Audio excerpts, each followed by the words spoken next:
Hai, selamat datang kembali. Ini adalah mungkin video terakhir jika waktunya memungkinkan. Jadi, sebelumnya kita sudah berhasil menerapkan config server.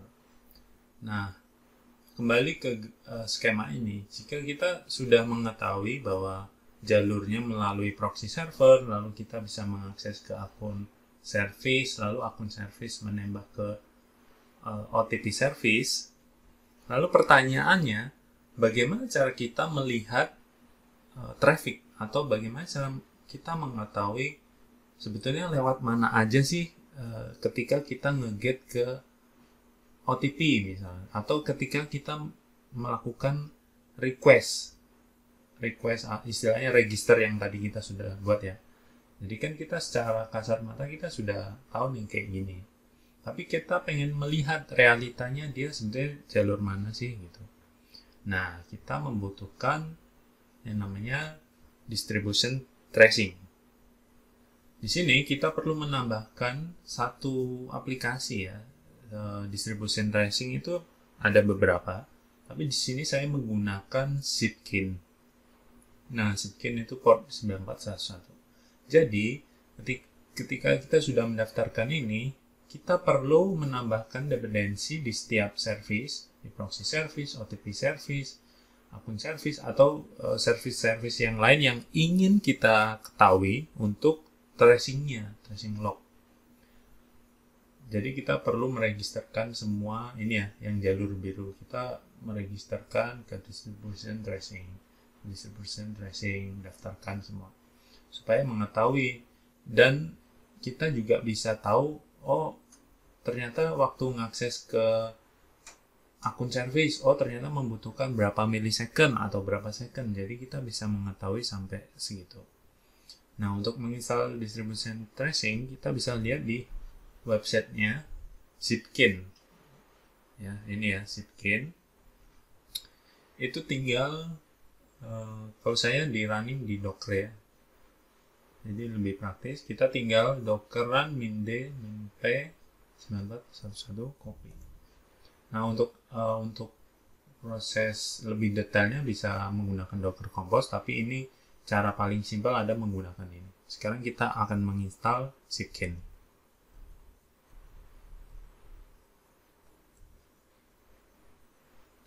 Nah, di sini tinggal copy paste, docker run minde jalankan. Nah, kebetulan di tempat saya juga sudah ada image-nya, jadi lebih cepat. Lalu kita cek docker ps. Nah, di sini Zipkin-nya sudah berjalan. Sekarang kita bisa tes akses di 9411. Kita akses di localhost 9411. Nah, ini adalah tampilan untuk Zipkin. Nah, di Zipkin itu sendiri kita bisa melihat trace ID dan span ID. Nah, untuk mendaftarkan setiap service ke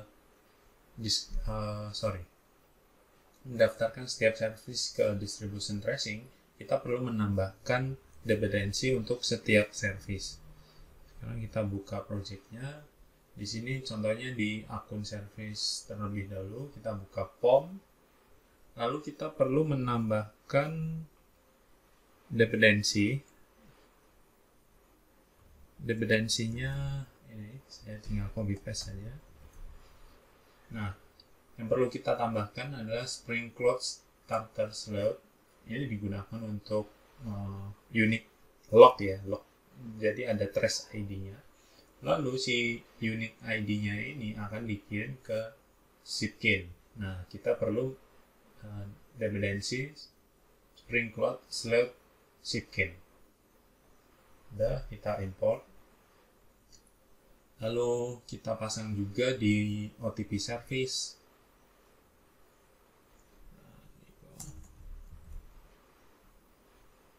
Kita import juga, lalu kita masukkan juga di proxy.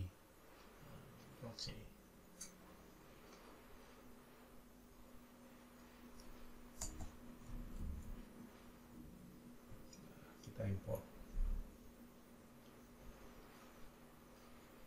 Nah, setelah sudah melakukan import semua ini, kita perlu menambahkan properties.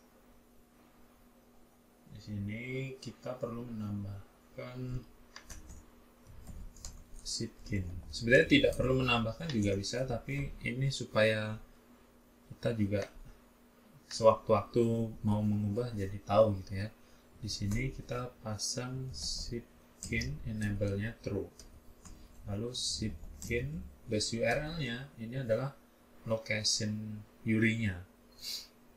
Default-nya adalah http localhost 9411 / nah, properties ini juga kita copy saja ke ini proxy service.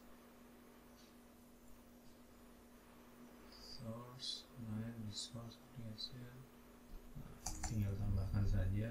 Oke. Lalu kita tambahkan juga di OTP, karena OTP ada di config. Kita sudah menggunakan Spring Cloud, jadi kita ubahnya di sini. Kita tambahkan saja di sini. Oke ya. Dan jangan lupa kita perlu commit terlebih dahulu. Git commit min am update tp.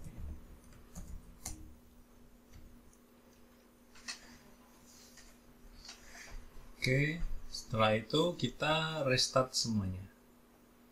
Restart proxy-nya.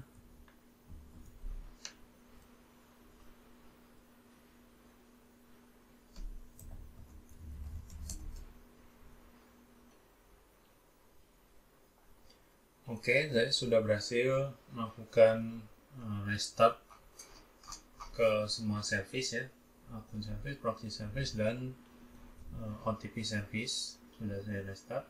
Lalu kita akan melakukan tes untuk tes load balancing. Nah, kita akses di port 8080, itu portnya si proxy.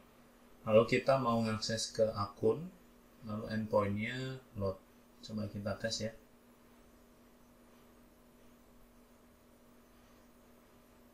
Oh, ini sebenarnya Eureka-nya nge-catch nih. Nah, dia udah dapat di port 80. Coba kita tes lagi. Ya, oke. Sekarang kita lihat log yang ada di Zipkin. Nah, coba sebentar ya, saya mau cek. Nah, ini oke. Lalu kita run query, dia sudah ada beberapa kali nge-hit. Tadi sempat error juga, ya kan? Nah, coba kita cek. Nah, jadi ketika kita sudah mengetahui trace log ini, kita bisa mengetahui, oh ini jalur pertama via proxy dengan endpoint account /load, ya kan? Ternyata ada statusnya kita nggak dapat nih, ada error. Lalu di akun ini, nah kita ada akses ke load. Lalu di akun, setelah itu ada melakukan proses nge-hit ke test load balancer. Dan bisa melihat addressnya juga. Untuk lebih detailnya ada di sini. Nah, kita lihat juga yang ini misalkan. Nah, jadi waktu kita nge-get itu kita bisa mengetahui durasinya 70 milisecond. Nah, yang ini 1 second, ini 70 milisecond. Nah, kita bisa lihat nih. Nah, untuk melakukan hit satu kali ini, dia membutuhkan 70 milisecond. Lalu ketika nge-hit menggunakan akun ini, dia membutuhkan waktu 35 milisecond. Lalu waktu nge-hit ini ternyata 15 milisecond. Jadi prosesnya adalah gabungan untuk total keseluruhan ini. Dan mayoritas kebanyakan berarti yang lumayan panjang adalah di proxy. Nah, dengan begini kita bisa mengetahui log setiap aktivitas ngehit kemanapun gitu ya.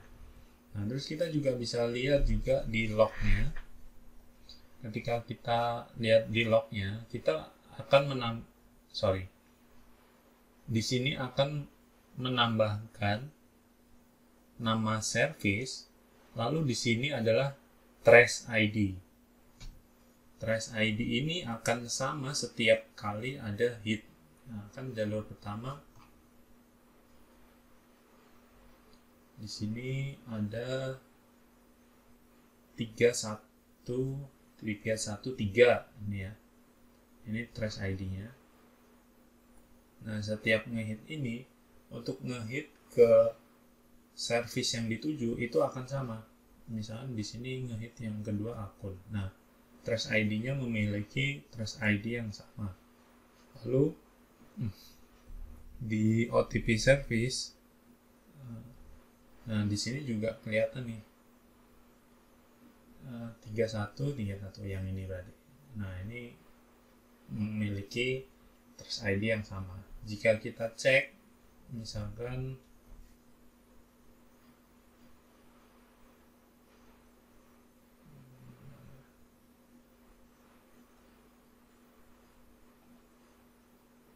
copy, nah misalnya gini copy, terus kita cek di sini. Nah, tinggal kita copy paste, enter.